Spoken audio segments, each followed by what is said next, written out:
Canes show that they are clearly not only the best team in the Rangers division, but I would go as far as to say the entire National Hockey League, as they defeat the Rangers soundly by a score of 6-3. And there was a lot of former Rangers playing in this one for Carolina. And probably the one with the most eyes attached to him was Tony DeAngelo, who was the star of the game. DeAngelo gets a goal and 2 assists. Jesper Fast, a longtime Ranger, in his first game against the club, scores a goal on an assist from DeAngelo. So you have that involved, where there was a lot of old players doing well. Brendan Smith and Brady Shea, while not contributing on the scoreboard, they had solid games. And Derek Stepan, who hasn't been in the Rangers in a while, but is now like a role player for Carolina. He, didn't do a whole lot, but the point is that this Carolina team is far superior to the Rangers. They just are. And one of the most perplexing decisions is Gerard Gallant going with Alexander Georgiev over Igor Shesterkin. I assumed that it was going to be Shesterkin versus Carolina, and then Georgiev versus the Coyotes. Would have made all the sense in the world, but for some reason, and I guess as it turns out, I guess it ends up being all right. But Georgiev starts against the Hurricanes, and even though he gives up 6 goals, they didn't lose because of him. Carolina was the better team, but just from a mental standpoint, I think as a team, you have to have more confidence going in with Igor back there. I don't know why Gallant did this. It's not like another former Ranger. It's not like Rod Brindamore said, all right, we're going to go with Antti Raanta. He went with Frederick Anderson. He went with his starter. So that's now twice where they did this, and the team didn't play well. Opening night against Washington, the first game of the fucking season, you go with Alexander. I mean, clearly Igor Shesterkin's your starter, and they went with Georgiev in the first game of the season. And this big measuring stick game against Carolina, your toughest competition within the division, no doubt, you decided to go with Georgiev. I don't want to make too big of a deal about that, because it wasn't solely like within the game itself, it wasn't about that, but just a really strange decision. And I like Gallant, I really do, but that's mind-boggling to me. And so now you'll have a more, not that he really needed it in my opinion, but a more rested Shesterkin versus the Coyotes in the back-to-back back at MSG. So really, not that there ever was an excuse, and I think they would have won with Georgiev, but now with Igor, you better win that one. But the Rangers, yet again, get off to a really poor start. I'll also mention that former Hurricane, Julian Gauthier, was a healthy scratch. Dryden Hunt back in the lineup, and Gallant plugs Hunt in with Strome and Panarin, which he's done before. With the forwards, there's just a lot of players that are playing above where they should be, whether it be they're in the lineup but they should be a healthy scratch, whether it be they're playing on a line, maybe they're a 4th line player and they're playing on the 2nd and 3rd line, stuff like that. They need to switch that up somehow. But again, the Rangers get off to a really poor start. Like, sure, I guess the first 5-6 minutes they were all right. They weren't great. They were kind of weathering the storm. No pun intended. But the Hurricanes were able to draw a power play, and it was a penalty by Jacob Trouba, a slashing penalty. And I feel like Trouba, give him credit. He logs a lot of minutes. There's a lot of things beyond the stat sheet that he does, and he's been much better this season. But I just feel like his game lately it's been trending downward. That's a penalty on Trouba, 100%, and it's a shot by Tony DeAngelo that's deflected by Vincent Trocheck. And I believe he was battling with Patrick Nemeth, who has just been an absolute train wreck. I mean, Patrick Nemeth, a 3-year contract for Nemeth is just, it's much too much. I mean, at most you're going for 2 years for a guy like that. So it makes me think like Nemeth can play as poorly as he wants, and he's just not going to be taken out of the lineup. That's the sad truth. And I feel bad for Braden Schneider, a young kid like that who unfortunately has to play with Nemeth. But Carolina makes it 1-0. And then 4 minutes later, really, this was a rough game for also former Carolina. He was once in the Carolina system, Adam Fox.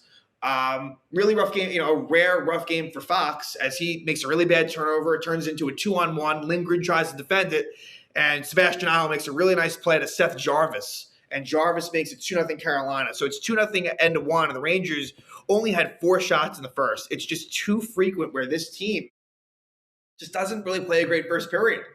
And so in the second, didn't get much better as Jesper Fast, the former Ranger, scores on a one-timer, really a nice slap shot goal. Probably one maybe that Georgiev would like to have back. I'm not sure if he saw it, but on a pass from DeAngelo, Jesper Fast scores his 9th goal of the season. That's one of those, situations where it's too bad that Fast is gone for what it costs to get. I mean, Carolina, it wasn't, they didn't spend much to get Fast. So I don't know. I feel like money went elsewhere that shouldn't have. And so Fast makes it 3-0 Carolina. Then the Rangers, because this is basically, besides the Toronto game, it feels like the only way they can score is by power play, and they do get one. As Barclay Goodrow, his hit on, I believe it was Teravainen, it got the Rangers back into it, and Kakanyemi would go after Goodrow because his teammate was down. What happens is Carolina gets an extra 2 minutes for that. So it leads to Ranger power play, and it's a goal for Mika Zibanejad, who's been really good lately, scoring a lot of goals. He scores them in bunches, and he scores his 15th of the season to cut it to 3-1. But then Carolina makes it 4-1 on a goalmouth scramble. It's a goal by Sebastian Aho, and it was a lost faceoff by Strome, and Fox kind of flubbed it, and then Dryden Hunt lost it right in front of the net, and Aho takes a couple whacks at it and puts it in. Just really poor defensive coverage right there by the Rangers, and it makes it 4-1. The Rangers would Rangers would be unsuccessful on a power play as Greg McKegg, who has been one of their better players lately, draws one. They don't score. And then at the end of the period, Nino Niederreiter left wide open in front. Really bad play by Patrick Nemeth, just awful, where he bites on it. He should have stayed near the net. Instead, he tries to go behind the net. And it was Svechnikov who makes a great pass to Niederreiter, and it's 5-1. So the Rangers would show some signs of life in the third after a just embarrassing first 2 periods. As they would, Kevin Rooney is hooked. So again, it's funny. It's the Rooneys, it's the McKeggs, it's the Reeves, it's those guys that are playing decently, but you're really getting nothing out of Capo Caco, Alexis Lafreniere, Philip Hedl. These young kids are not progressing. They're not. And Caco is demoted, and deservedly so. Caco is demoted. They moved up Ryan Reeves, which was strange. They would go back and forth on that, but for large stretches of this game, Ryan Reeves was playing with Kreider and Zibanejad. That's not an ideal situation, but Caco did deserve to be pushed down in the lineup. But like I said, the Rangers do draw that power play, and it's a goal for Chris Kreider, his 26th of the season. So just the ridiculous pace for Kreider goal-wise continues.